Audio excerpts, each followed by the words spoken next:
Yeah, there hasn't been very much that's been absolutely heinous. This is an 18-plus visual novel that contains mature and heavy content, descriptions of gore, and suggestive content. Just please check our warnings page for more details.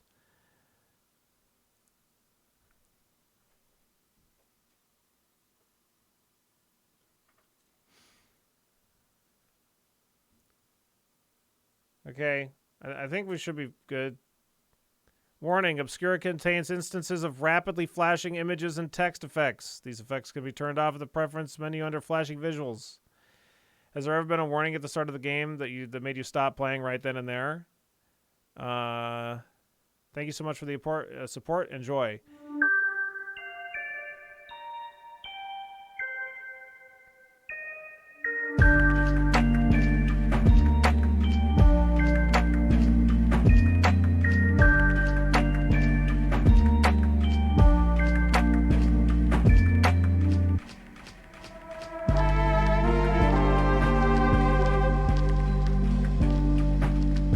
No one goes under the mountain. Okay, bye, text. Can't. Okay, I gotta manually adjust the volume. Rotten Raccoons is the developer.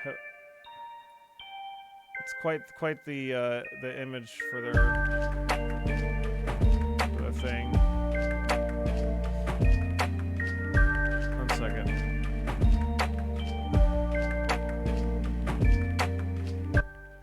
There we go.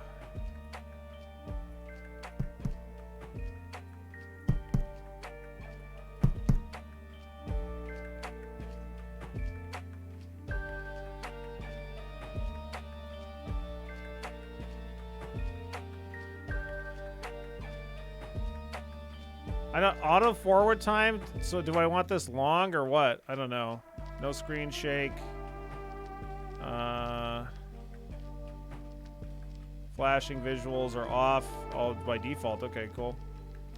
Okay, you asked, is there ever been a warning at the start that made you stop playing the game? Not really. Like, there's been a couple of times where a game demo for NextFest required me to make an account for whatever fucking website thing, like, and I just don't play it then. That's happened a couple of times, and I've just decided to not play it for that.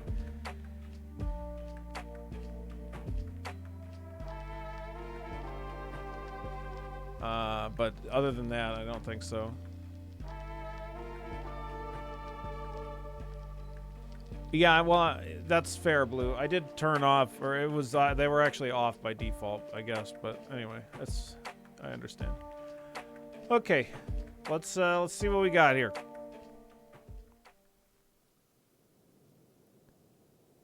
What's your safe word? Okay, that auto text or the auto save. I need to speed up the words. Text speed fast, please. Type in your safe word. What's our safe word, chat? The default is pumpkin. Bingle?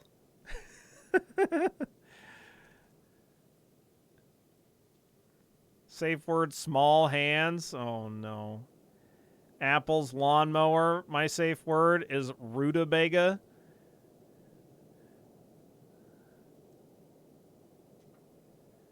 Balatro. Snowpiercer. Oh my god.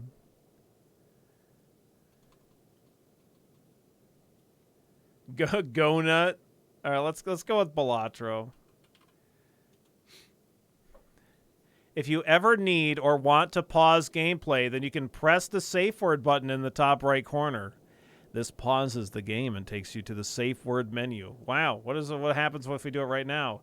Welcome to the aftercare screen. This is your safe space, a calm, judgment-free zone. It will always be accessible to you. There's several options for you here, so take a deep breath and select what feels best. I want to talk one-on-one with the main character. I want to be guided through my aftercare on my own. Interesting. Okay. A game with a that requires a safe word is a bit sus. I'm just saying. Well,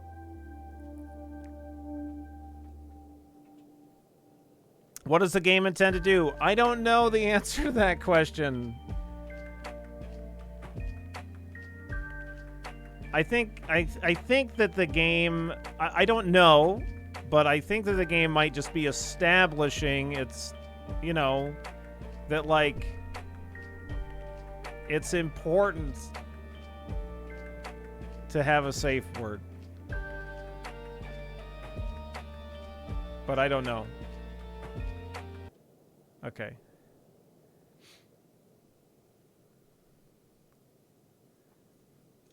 We'll see. We're gonna find out. We're finding out together. The X key will also take you directly to the safe word menu during gameplay. Leaving the safe word menu will take you back to the game. The safe word button is hidden by default, but can always be seen by mousing over the top right corner of the window. Okay. It can be always be made visible in the preferences menu. Please enjoy Obscura. Okay. No one goes into the mountain without a reason.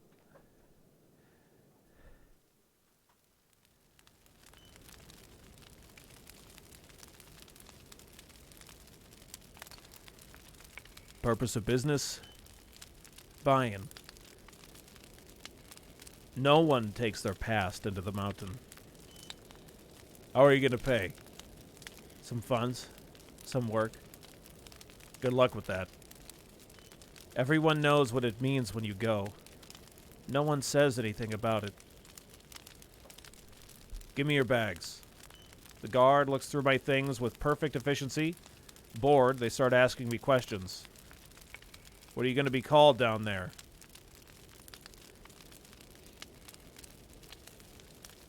Okay. Go with Mister. What will you be called? Chat. All right, Mr. Chat.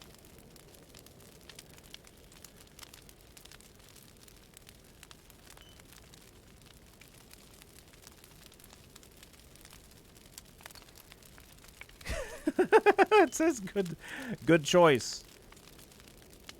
You have a mask, Mr. Chat? No one would sell me one. Not a problem here. If you're buying, we're selling. The gate guard waves to the masks hanging around the entrance, perhaps one worn by other visitors.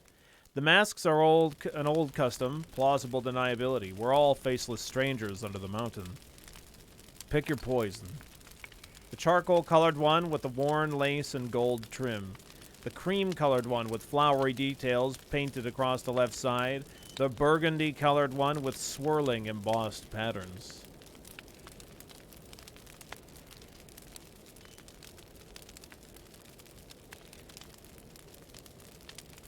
Flowers.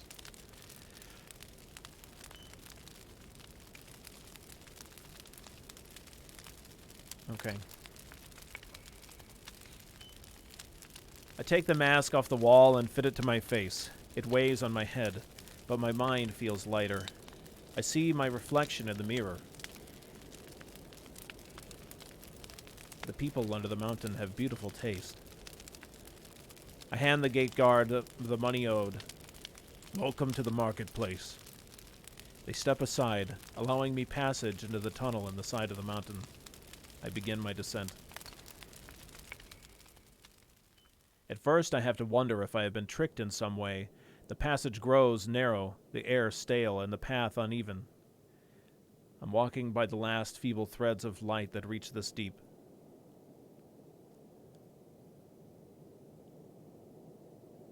But then I see something, a shimmering pale blue glow from around a corner. I fight through the narrowing walls until I'm able to turn the corner. The passage suddenly widens, then it opens. I step from the passage into the cavern, so massive I can hardly see the end of it. The marketplace. There are several masked people who are seated or leaning against the walls around this little entryway, and now they are approaching me. Welcome, newcomer. A fresh face. Someone new who could use a guide, couldn't they? hucksters, or perhaps petty thieves looking for an easy mark. My valuables are kept under my heavy robe, safe from pickpockets. I steel myself and march forward past the strangers. You already forgot the safe word. Well, that's unfortunate. Unfortunate for you. There's no logic to this place. A fishmonger selling dried, salted fish sits next to a bookseller with stacks of forbidden tomes. A fungusman and bird keeper are bickering. If they weren't obvious scams, I could have taken one of the offers for a guide and saved myself some time. At first, I glance at each stall and turn out here, the nearest entry tunnel. All the stalls are selling simple amenities or cheap thrills. The sorts of things a departing traveler might want to have when they ascend, not what I'm looking for. It's not here. Well, I suppose it wouldn't be. Asking one of the sellers, I get directions. The rough walls of this cavern, shifting and trembling in unsteady candle and glowworm light, slowly turn smooth when the natural walls turn to human-carved. The ramshackle stalls turn to ramshackle buildings to painted and varnished walls. The quality of goods on sale is improving as well. The cheap basics are behind me. Ahead are the rare and luxurious and the illicit. The real reason anyone comes here. Seeing the sign for an apothecary, an easily recognizable serpent coiling around a staff, I slip inside. Welcome. The shopkeeper is masked, of course, but that is not what grabs my attention. The din of hundreds of voices selling and buying and negotiating in the echoing caves is muffled, but not by much. That is because while the apothecary has 4 walls, there is no roof over the store. A newcomer, huh? What? You must be a fresh arrival. Why would you say that? You're staring where the ceiling should be. Ah. I suppose in a city with no sun or rain, roofs are unnecessary. The only thing a roof keeps out in the marketplace is thieves. A common weather pattern here. Far too common. I make an effort to example the apothecary's masks. It's plain, plainer even than mine. Perhaps he's frugal, or perhaps he is poor by the standards of the marketplace. Well, you weren't driven in here by the weather. What do you need? I'm looking for a lunar ichor. I resist the urge to explain my circumstances to the shopkeeper. No matter how meaningless or petty they seem, my secrets are one of the few resources I have in these depths. You have expensive tastes, or terrible luck. What I don't have is lunar ichor. Is that something that you can remedy, apothecary? No. Damn, if money's a concern, I can make arrangements. It's not the money. I could never afford stock of that damnable ichor. Even if I could, I doubt I would be able to stomach it. The rumors were true, then. That is unfortunate. Where does one go, then, to find that damnable ichor? Smuggler dens, vaults of the lords of the market, perhaps you could take a knife to the lunar god. Failing that, the auction house may provide. It's the largest house this side of the ruby walls. It even has a roof.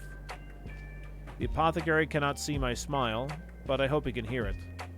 I thank you for the timely advice, sir. Save your thanks for the lunar god. It'll be a miracle if you can get that ichor. We need our ichor. I take my leave of the shop. The noise rises again from loud to deafening. There are tunnels and additional caverns in all directions, but I continue the way I was going. If the walls are getting smoother and the buildings more beautiful, then I am approaching the richest part of the market. It stands to reason that is where the auction house will be. Keeping my eyes up, it takes no time to find the auction house. It is, as the apothecary said, the largest house this side of the ruby walls. There are long chains of glowworms draped over the promised rigid roof that dangle and sway as the air shifts in the cavern. The building itself is deep, garnet red with gilded trim. Oops. Message received. You're very wealthy, whoever built this. The doors, covered in tiny engravings impossible to interpret in the dim lights, are wide open. Bright, golden lamplight pours out into the street. People are freely milling in and out, and so I slip inside. I am undressed. Underdressed. I'm not undressed. We're underdressed for the occasion, but neither of the guards standing at the doors move to stop me. The sound of the outside suddenly dims, and I have to blink against the sudden brightness. I can hear my own muffled footsteps as I cross the plush carpet door into the auction house. The whispered conversations through masks make a thin fog of sound compared to the din outside. The signs are in a language I do not recognize, but I can make some educated guesses. The ornate double doors standing locked and guarded must be the actual auction hall. There's a short, uncarpeted hall with gleaming, polished floors lined with several doors. After a second, I see a giggling pair exit one of the rooms and straighten their clothes. That explains that, then. There's one that is a little more than a window on hinges. Left open, I peer inside for a second, only to see an ordinary office. Come in. The stranger sitting behind the desk waves to me, and so I step inside. Pardon me, I didn't mean to intrude. You can't intrude on the bookkeeper. I must always be available. You must be. How else would anyone check it to ensure that I am not meddling in the books? Does it really come to that? Well, I have no such concerns. A buyer, are you? Couldn't I simply be a browser? You really believe someone would come to the marketplace to the auction house just looking to see what they find? I suppose someone must have in all of history. Is this the Pineapple Express? It could be. Don't know, Kartosh. How's it going? Hope you're doing good.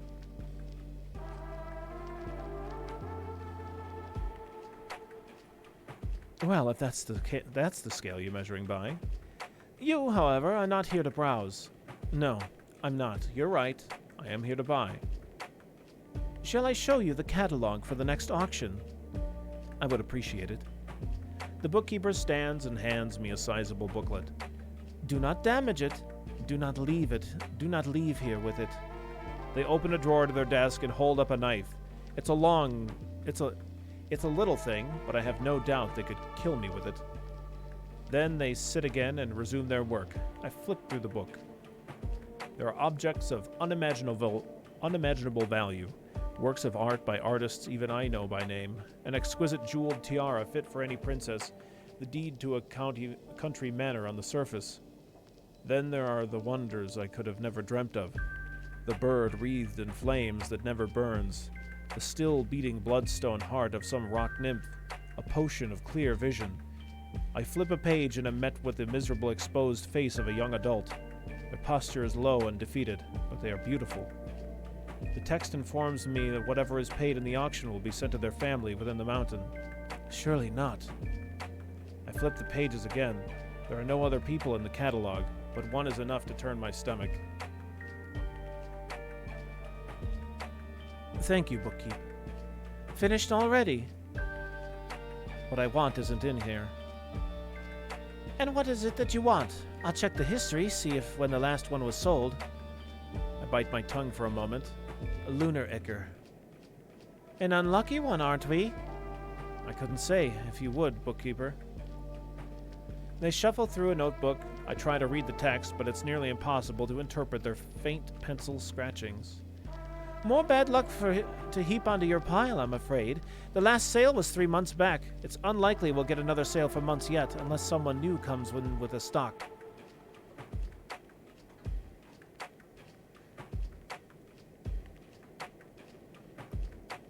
It couldn't be easy, could it? And what was the final price for it? For a lot of 12? The number they tell me is stomach-dropping. I could not gather those funds in a lifetime, even divided 12 ways. The price for a single vial is well beyond my means. My life savings weigh heavily in the coin purse under my robe. Dead weight, it seems. By your silence, I guess you don't have the money. Thank you for your time. I try to keep my voice neutral. When I leave the auction house, I momentarily lose my sight and hearing as I adjust again to the dim, echoing cavern. I don't notice the direction my feet are taking me. My hopes for a quick visit to the marketplace have been thoroughly dashed. Now I have to determine what to do.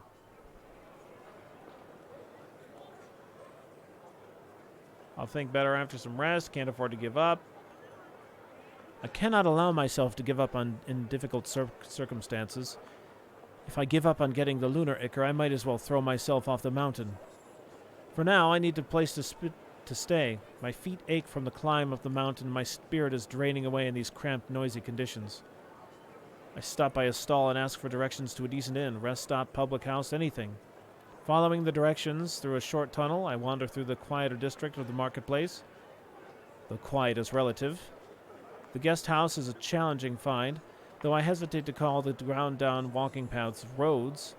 There are rest houses lining them on either side. The Leaping Bear, the guest house recommended to me, is nothing remarkable. The building has a roof, but the building itself is mostly made of raw wood. The brass doorknob is smooth under my hand, polished by the thousands of guests who come and go. We're gonna have to sell that ass, Billy. Yeah, apparently. I think that might be what's happening in the game. What's gonna happen? Yeah. Inside, the atmosphere is boisterous, but on the scale of a handful of people singing and drinking song, the chaos outside is already muffled and distant. Welcome. The woman who approaches has her face fully covered in a bear mask, but her neckline is untied and exposed. I wonder who she works for. Hello. I was told this is a good establishment to stay the night. You were told right. Except the part about night. Here there's no real difference between day and night. Plenty of folks are up all hours of the day, as you do, just sleeping when they're tired and forgetting the sun ever existed. I see.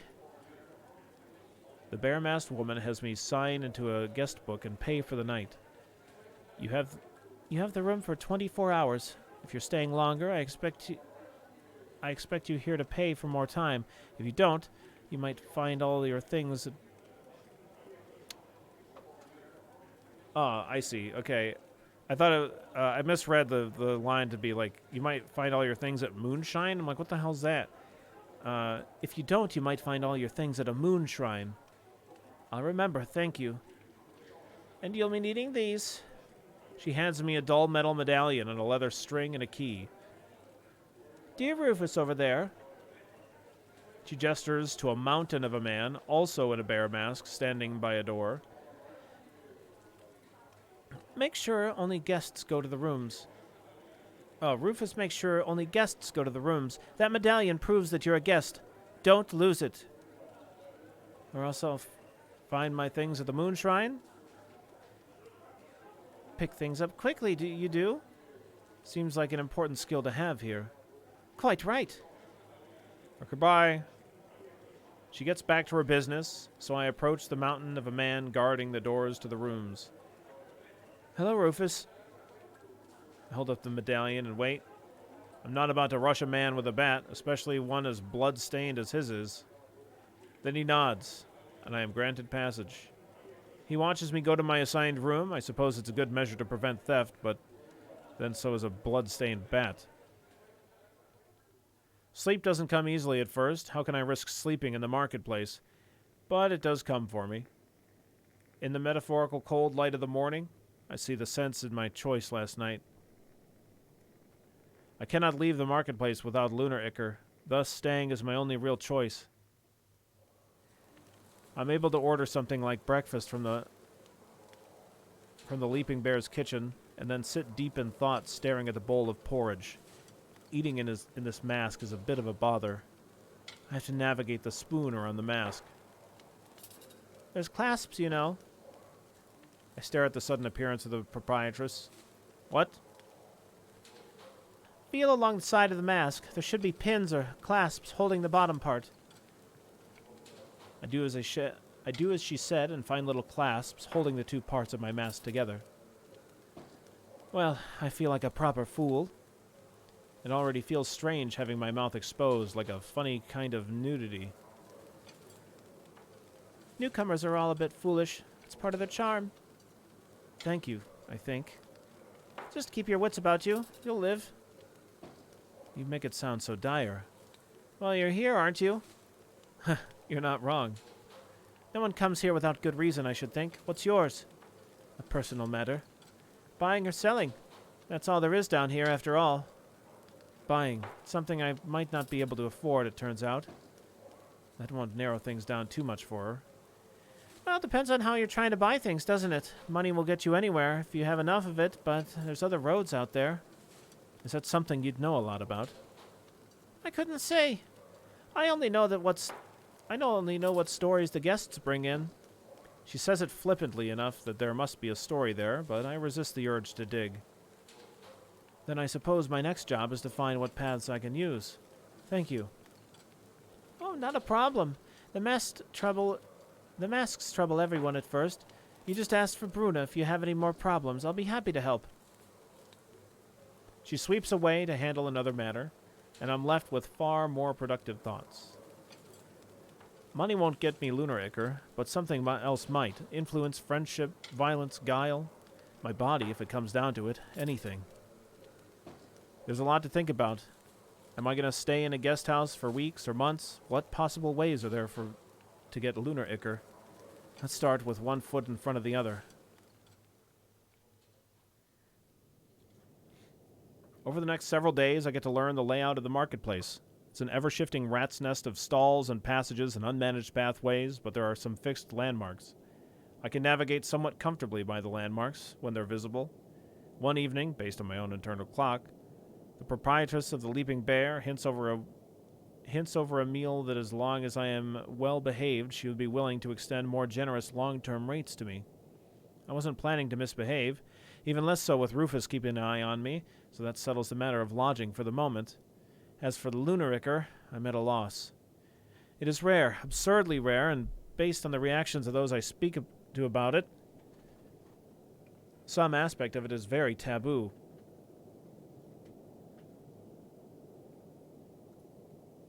Likely the condition it treats.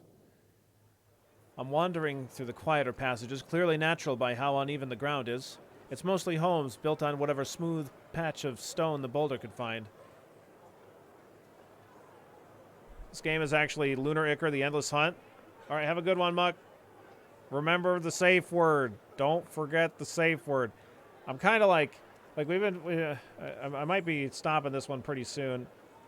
It seems like if you enjoy the writing up to this point and are looking for...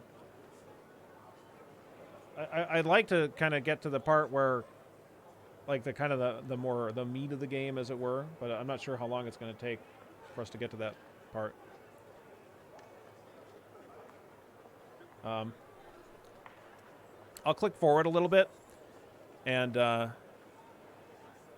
see what we can get to. Okay, there's something going on here. Shit. Okay, so like literally as I'm talking about what's happening. Okay, let's see what happens next.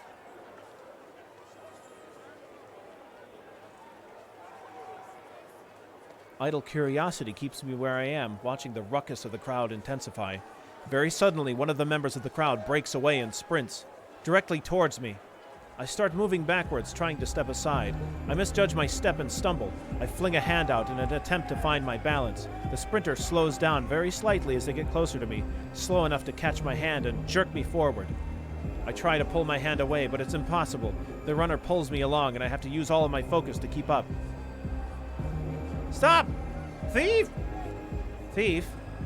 I cannot help my astonished outburst. What? What, like you're surprised? We pelt down a tunnel. Many of the people step aside for us, hardly surprised by a pair sprinting away from a collection of uniformed officials. I wouldn't want to be involved either. The runner takes a sharp turn, nearly wrenching my arm from its socket. I yelp as I follow along. Then we take a turn to some sort of business establishment. The runner does not slow down for a second as the shopkeeper opens their back door for us and closes it once we're through. The back alley we're in is uncomfortably cramped and we have to shuffle through. Hold on. All at once the thief turns, grasps my shoulders, and pushes me backwards until I'm pinned against the wall. What the... Shh. We're both panting, and the thief leans in until I'm nearly pressed body to body with them. Stay quiet for 20 seconds. Helpless, I have to follow the thief's lead. I do everything in my power to breathe silently and try to tuck myself behind the stranger. After a count of 30, the thief gives me space. Who are you exactly? I'm chat. For fucking.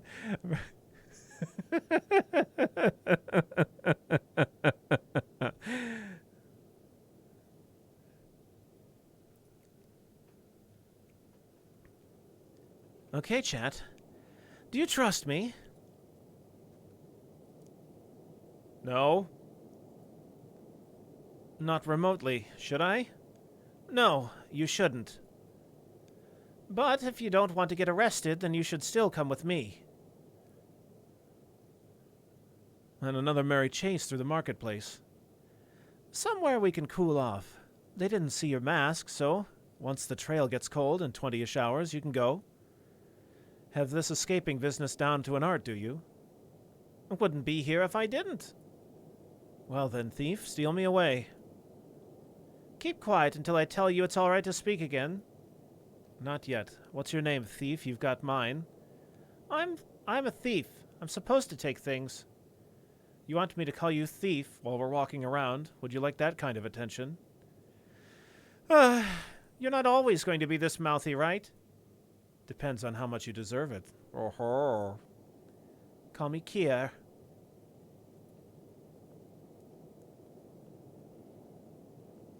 Pleased to meet you, Kier. Really? Not yet. And now you're going to shut up. Fine. I didn't say you could talk yet. Damn. Okay. I've grown comfortable with the anonymity of my mask, but it's a great shame I can't show Kier what exactly I think of his sass. To be fair, he's probably thinking the same thing. We sneak through the back alleys, shuffling between buildings that seem to be leaning into each other.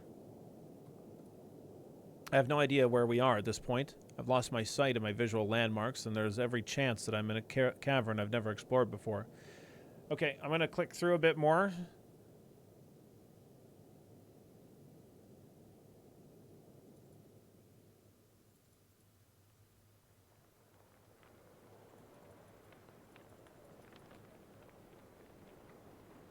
Oh fuck. So yeah, I don't know what's happening with the history. Leads into a small open space behind several rough-built houses. Okay, so I take a real stock of my surroundings. I'm in a strange place with a man I cannot trust, and I only know about one exit, the one behind me. Okay, no, we're gonna stay. I can't try to flee now. Okay.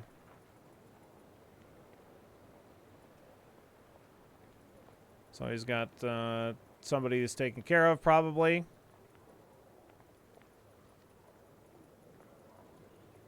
Seems like he gave us permission to speak. All right. I don't know. I like the writing. The writing's fine. Like, especially the chase scene. Like, that kind of flowed really well, which I appreciate. You know, it didn't... I mean, it's all about the writing for a game like this.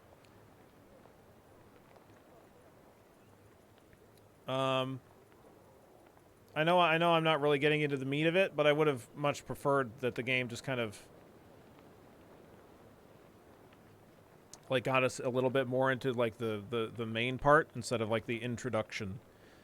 Although the introduction does seem fine, it's just that kind of want to get a taste of what the game's about within like 30 minutes. We'll see what this let him have it is. You manipulative gutter slime. Hey! I was nothing to you, and you've decided, just for fun I suppose, to destroy my life. You're fucking horrible. Griff seems keen to get me to shut up, but Kier's hand settles calmly on his shoulder. He knows he's earned this. I suppose I'm just some random insignificant stranger. What could my thoughts and feelings possibly have to do with anything? Well, if you need a noose around my neck, you have it.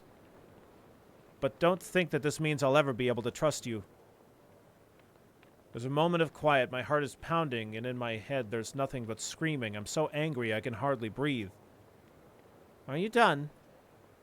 Like he's talking to a child, not an adult whose existence he's irreparably changed for the worse. You're blackmailing me. Don't you fucking dare condescend to me, too. Kier doesn't answer. Finally. It's quiet for a moment. Everyone is around us seems to be coming to the same conclusion as me. I'm cornered. I don't have a choice in this. Okay. Like I said, if this looks at all interesting to you, it seems like it could be. It gets kinky too. So like it seems if it sounds interesting, could be good. But I kind of just wish would have gotten into it a little bit more faster. I do like the writing that we saw though. Seemed good. Not my kind of game, but seems pretty solid. Unlike the other, we played. There was a visual novel that we had earlier with a kind of like RPG element to it. That one was like a kind of. I don't know, I'm not like super familiar with visual novels type stuff. That one felt like maybe a little bit above average. This one seems pretty good. I think I like the writing in this one significantly more than that other one. That was the one with like the siblings and stuff, and like the guy who was like in the whatever military thing, and the other brother who couldn't like pass the exam or whatever shit. But the voice acting in that one was good. But I feel like the writing here is probably better than that. Better than that one. I mean, somehow it's less kinky than that cat bondage platformer from earlier. Well, I think we just didn't get to it, right?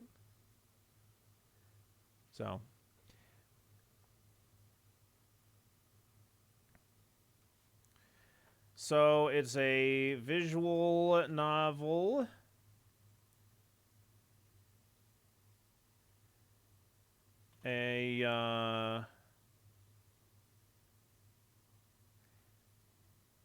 They have it listed as a dark fantasy romance.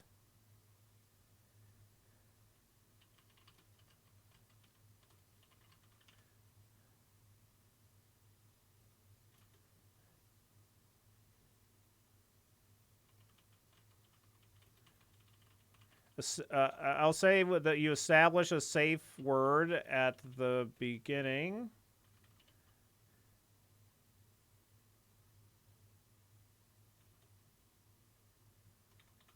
I'm not sure how naughty the game gets. I didn't get far enough. How long did we play it? For 35 minutes?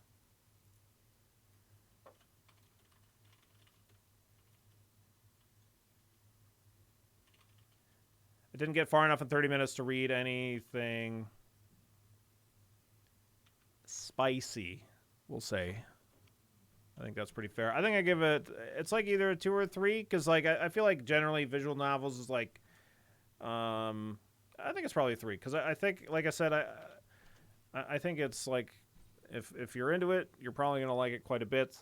It's not really my jam, but the writing seems good. Not gonna be. If you like naughty visual novels, you might like it. There's a limit to how many times you can show off 10 minutes of this is a visual novel per NextFest. Yeah, I mean it's like I don't mind like doing some visual novel stuff for NextFest, certainly. But this is like what is this, like the 4th one we've done or something like that, or at least the 3rd. I don't mind doing it, but it would be nice if, just like any other demo that we play, that they like it kind of like gets you in there, like into the meat of the story, just a bit of it. You don't want to like spoil it. I obviously understand, but like, you know, just to give you an idea of like what the hook is, because if you don't get the hook in like 30, then it's like kind of can feel difficult to like sell people on the game. So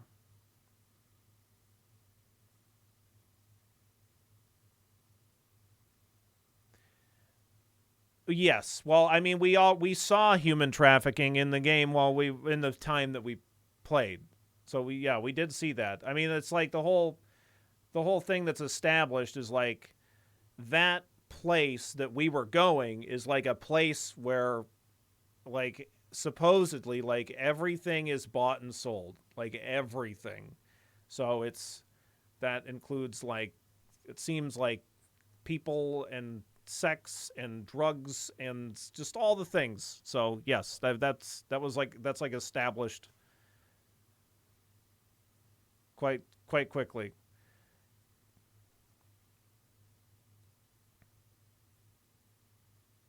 So so yeah, I mean, the game has plenty of warnings. So I mean, I'm just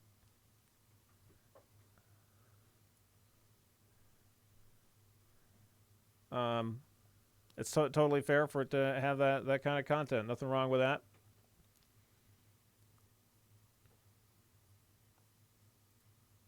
Remember your safe word.